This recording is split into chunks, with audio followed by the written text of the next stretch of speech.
bit of a different video from normal. I think the new arrival has possibly encouraged a lot of new viewers onto the channel who have questions.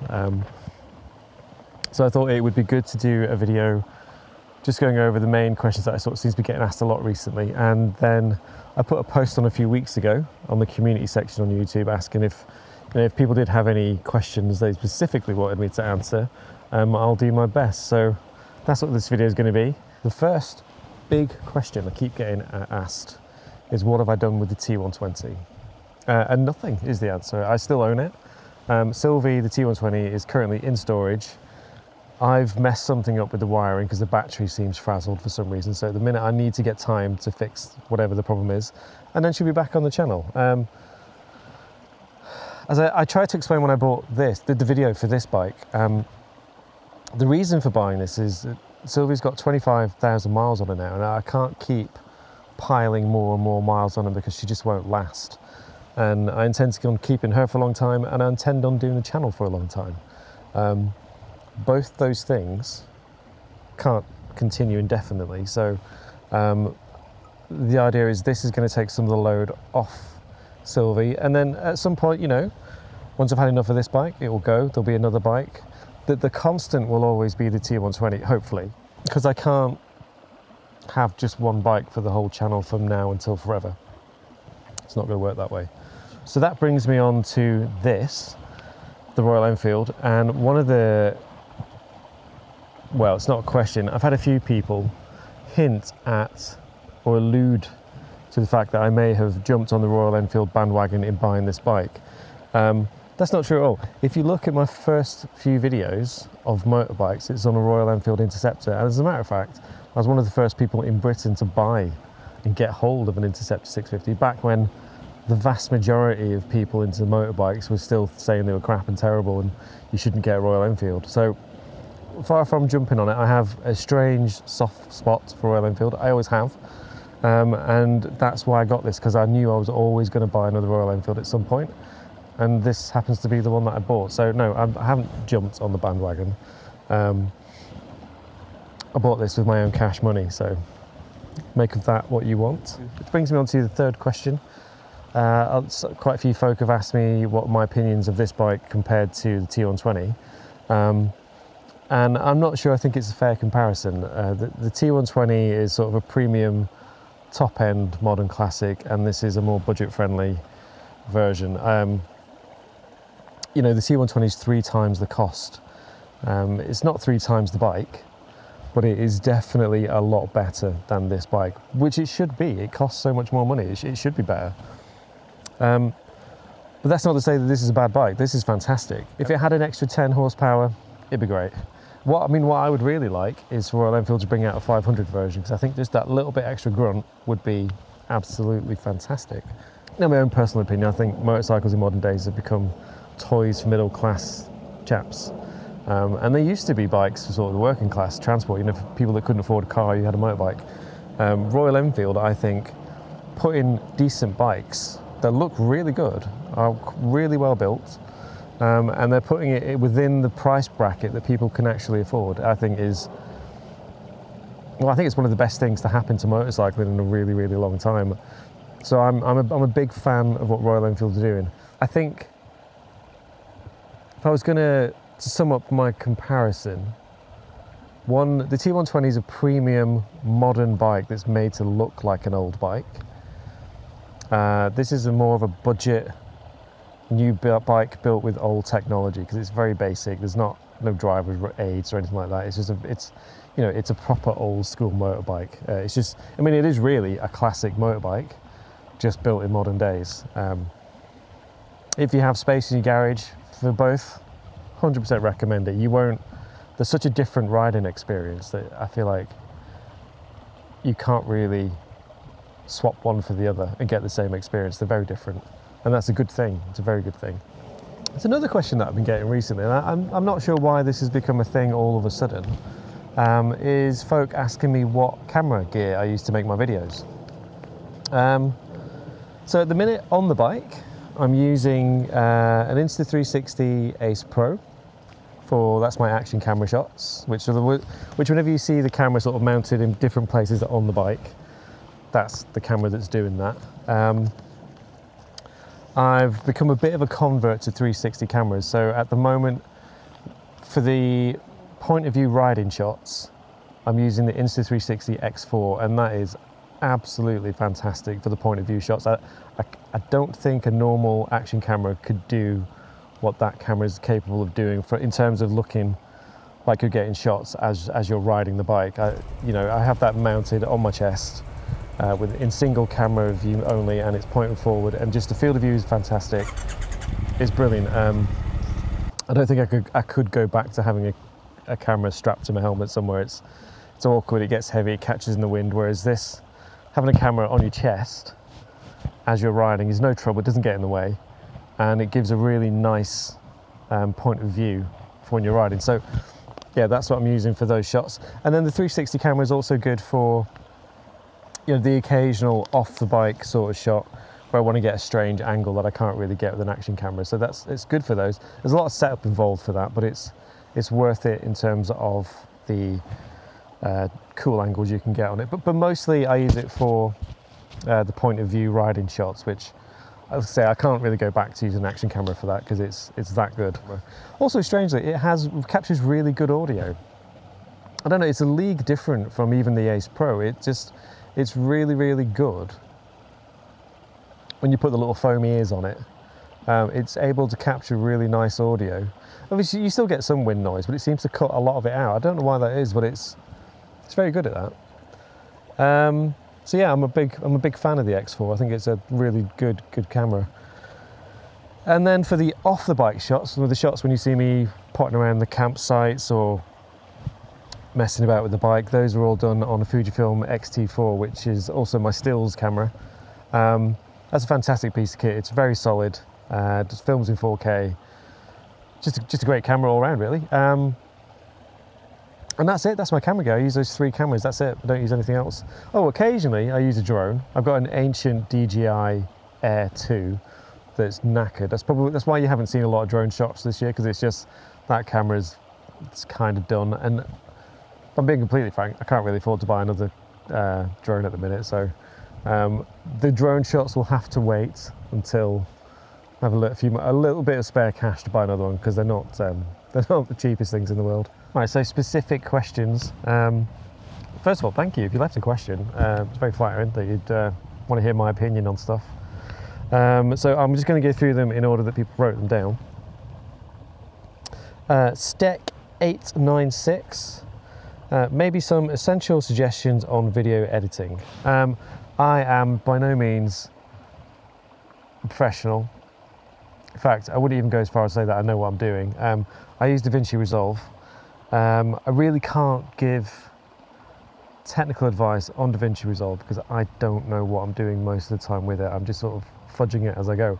But what I would say is, I think, in my opinion, as you could probably tell from my videos, that lots of little cuts and clips keep viewers engaged a little bit more than just a single view and sort of talking. I think you've got to sort of constantly prod the mind of your viewer a little bit, and I think for videos that are just sort of like one angle and it's just someone talking over the top,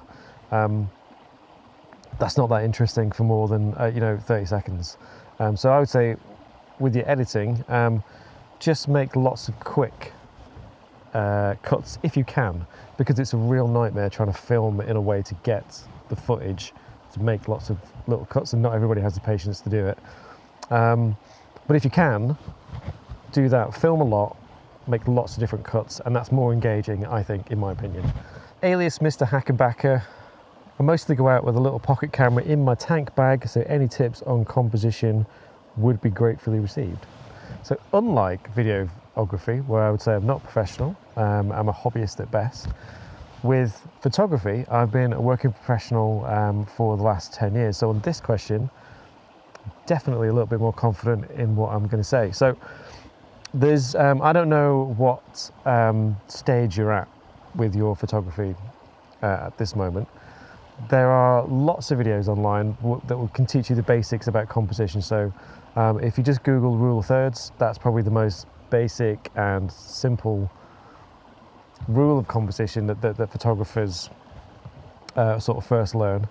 And that's basically if you divide your scene into 3 segments horizontally and vertically, and you were to draw a line, so sort of 2 lines horizontal, 2 lines vertical, the points where they intersect is where you should ideally put your point of focus. And that's all to do with the golden ratio, pi, blah, blah, blah, all that kind of nonsense. But that's real camera club stuff, and you can learn that, it's dead easy. I would say probably my best tip, and it's not directly about composition, but it will help you photography all over. And it's one that I haven't seen very many YouTube photography channels talk about. And that is when you're shooting, take a second and run your eyes around the outside of your frame, your picture. Because that's going to do 2 things. It's going to slow you down, and it will make you consider your scene as a whole more. The main reason I started doing that is because when you're doing portraits, it looks terrible when you chop people's feet or fingers off. And the only way, and you don't always notice you're doing it when you're taking portraits. So I started doing that just to make sure that when you're doing a portrait, you're not cutting hands off or cutting somebody at a weird place. And like I say, it has that effect of slowing you down, and you can consider what you're doing a little bit better. So yeah, that would be my tip for any photography, and it will help your composition sort of, because you'll consider your image a little bit more. Anyway, so that's that tip. So Marcello 911, what gear would you suggest for someone who is starting out making videos? What I would say is go out and buy yourself some sort of second-hand, older generation action camera, and there's a couple of reasons for doing that. One, it's cheap, so it's not too much of a loss, financial loss, if you decide you don't like doing it. And also, if you go out and buy the latest and greatest cameras, you know, 8K this, 4K that, you have to bear in mind that your computer that you have at home may not be able to deal with file sizes as big as you're going to get with 4K. So if you get an older generation, like a GoPro 7 or something like that, the file size is going to be really small, and you have a better chance of your computer, whatever it is, actually being able to cope with it, which is going to help in your enjoyment when you come to editing. Because if you're trying to edit something and it's constantly locking up your computer, I would say it's only a matter of time before you literally just throw the whole thing out the window and then you don't ever do it again. So I would say start small, start cheap, and start second hand. So apologies, I'm going to say your name wrong here. Mohammed Alamari 7494. How to minimise the risks while enjoying a good ride. Probably not the best person to give advice on riding, because I haven't actually been riding that long. I think it's 4 years I've been riding. So I think it kind of depends on what country you're riding in, and because every country has slightly different attitudes towards how you ride. But I would say just generally a good bit of advice is be confident and be patient. You know, in my opinion, riding a motorbike is no place to be timid. So whenever you're riding, just be confident with all your actions and your inputs, and also be patient. You don't have the safety of a cage around you, so I think it just pays off just to be a little bit more patient than you would be in a car. You know, if someone cuts you up, it's not going to do any good to get a full-on rage about it and try and shake your fist or smash off wing mirrors. It's not, you're only putting yourself at risk. So yeah, I would say that just patience when you're riding is probably a really good attitude to have. Smudge78 asks, is all that chrome difficult to take care of? I'm very tempted to get a Classic 350, and I'm torn between one of the chrome ones, either red or bronze, or the grey one with the blacked out engine, pipes, etc. I'm thinking the black one might be easier to keep looking good in the long term. Any thoughts? Thanks. Yeah, I don't have any problem with keeping chrome clean. Quite often, you know, people have been telling me for years that, you know, if you ride your chrome bike in winter, it's just going to dissolve. That hasn't happened. The T120 is perfectly fine. This, I haven't really, I'll be honest, I don't take as good care of this as I do with the T120. Although I've not had it long, it's still, this bike's 3 years old now, and it's totally fine, totally fine. Just wash it often, just wash it and then use some protective sprays, and it's totally fine. It's not hard. In fact, I would say it's marginally easier to keep clean. The nice glossy surfaces just the muck sort of slides off it. I'm a big fan of chrome, so I would say it's not hard. And if you don't look after your bike enough to keep the chrome good, I would say you're probably just not looking after your bike enough anyway. So just clean them. That's all you have to do, is just clean your bike. It's easy. So Nuthon, sorry, I know I've said that wrong. With its raw engine, as I learned from some YouTube clips, is the Classic 350 comfortable for your arms, hands, back, for riding some hours during a day or for a long trip? Yeah, it really is. It's actually super comfortable. I would happily ride this all day, every day. In fact, you know, we did a 3-day, 700-mile trip recently, and I did it on this. Totally fine. It hurt me less riding this than it does the T120, so it is super comfortable. You know, the stock seat is fantastic. So yes, very, very comfortable bike. So Pookie Wookie 7679. Would you tour Europe on your Classic 350? Yeah, I would. You know, you'd have to plan it a little bit differently than you would if you were on like a T120. It does die on hills. You know, if you're on a long incline going up, it's not happy doing anything over 60, but it's totally fine. You could do Europe on one of these, no problem. You just have to factor in a little bit more time to do it. But then who wants to blast through countries on a motorway anyway? There's no point in going if you're going to do that. I'd be super happy taking this on a really long trip. And in fact, I intend to at some point. So yeah, 100% would tour on it, not a problem. Count Corax asks, the best gear to start moto camping? You need a motorbike and you need a tent. If you've been watching Freddie Dobbs's channel recently, obviously hasn't decided whether he likes camping or not, but I would say don't do what Freddie's doing, because he's buying all the wrong gear. Which is obviously, if you do that, you're going to end up having a terrible camping experience, and then you'll end up not liking it. So I would say for motorcycle camping, because it's such a physical thing, at the end of the day, you're going to be tired and you're going to be aching a little bit. Something like the Decathlon 2-second tent, yes, it's a bit bulky when you put it on your bike. It doesn't pack down very small, but it erects with 2 pulls of a string. It's up super quick. There's no messing about. And at the end of the day, when you finish riding a bike, that's exactly what you want. You don't want any hassle. So I would buy some kind of, you know, Decathlon are in most countries. So I would 100% recommend the Decathlon 2-second tent, which is the big white tent that you've seen in most of my camping videos. It's really convenient. It's a really nice tent, really well built. And with that, all you need is a decent sleeping bag.